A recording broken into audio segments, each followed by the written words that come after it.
camaraderie, respected comrades and friends. In a truly fair, free and peaceful world, democracy takes many forms of expression, not only one. I believe democracy is a government in which all the people participate, in which the interests of the people reign supreme, in which their country's sovereignty, their country's honor is at the top.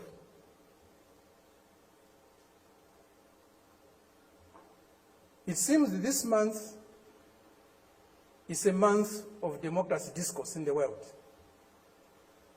At the end of this month, there will be a conference in Lusaka, or a summit in Lusaka, Zambia, my country,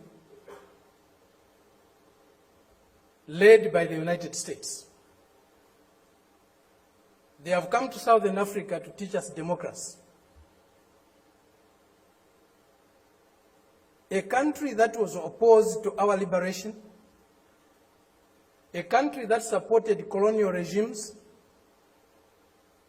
the apartheid regime in South Africa, the white racist minority regime in Zimbabwe, now Rhodesia, now Zimbabwe, the Portuguese colonial governments in Mozambique, in Angola, in Guinea-Bissau, and Cape Verde, today is coming to Africa to teach us about democracy. A country that has toppled so many governments in Africa, that has led so many coups in Africa and other parts of the world, a country that has killed so many of our leaders in Africa and other parts of the world, the killers of Patrice Lumumba, those who toppled Kwame Nkrumah, those who killed Nasser, those who killed Muammar Gaddafi, today are coming to teach us about democracy. A country that has been built on brutal force, on enslavement of other human beings, on the humiliation of Africans, the exploitation of Africans, the plunder of Africa, today is coming to teach us about democracy.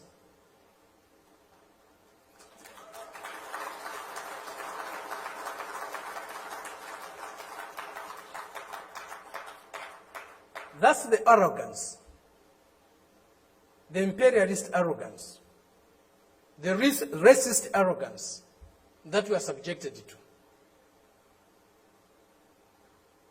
We cannot have democracy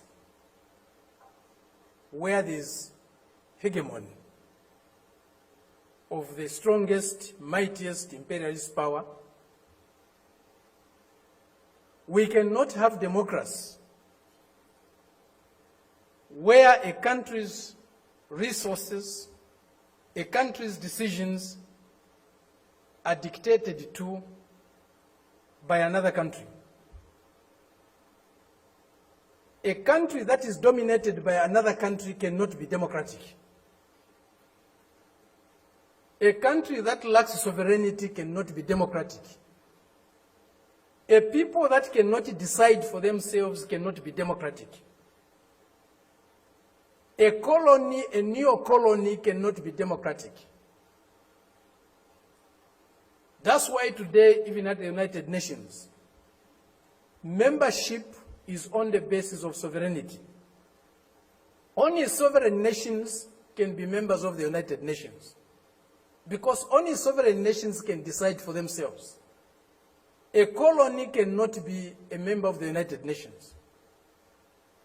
It's not by accident. It's not a mistake.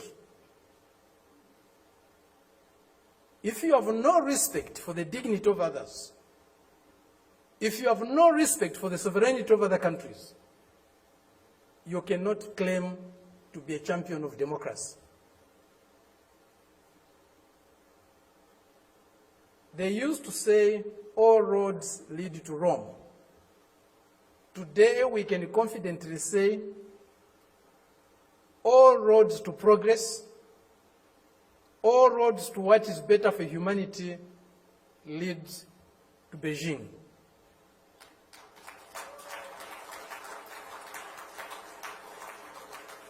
This is a country, this is a people that have developed themselves, that has developed itself without colonizing any country in the world, without plundering any country in the world, without subjugating any people in the world.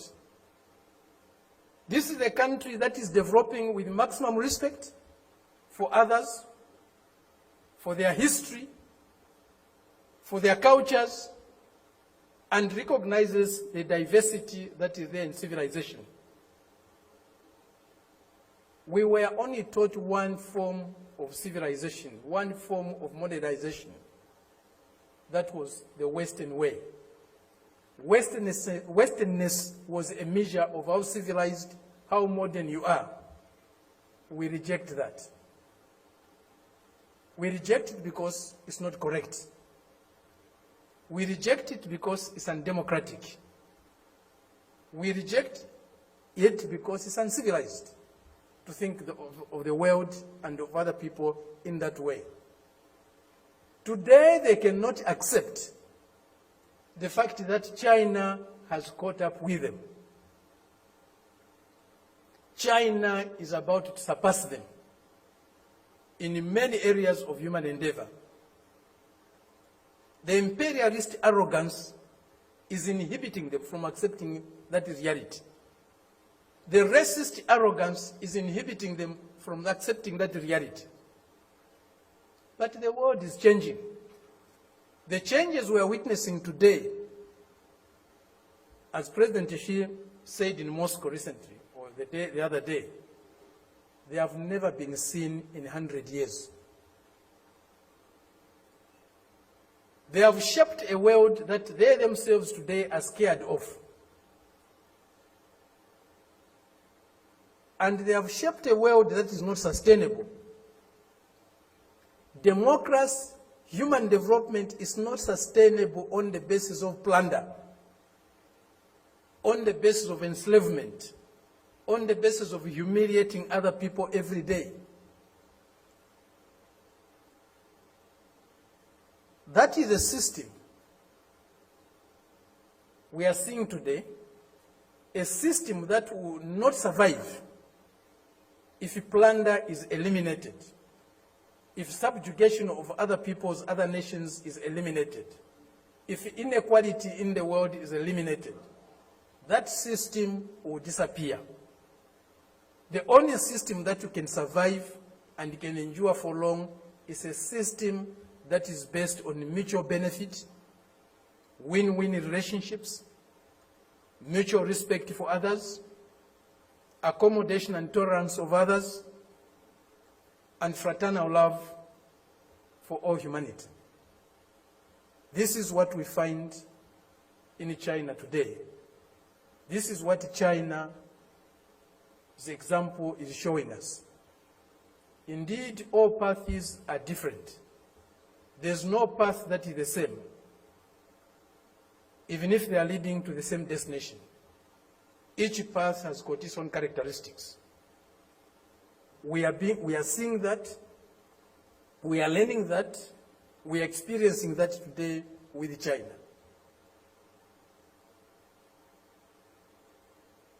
There are many things that need to be done to get the world that we want.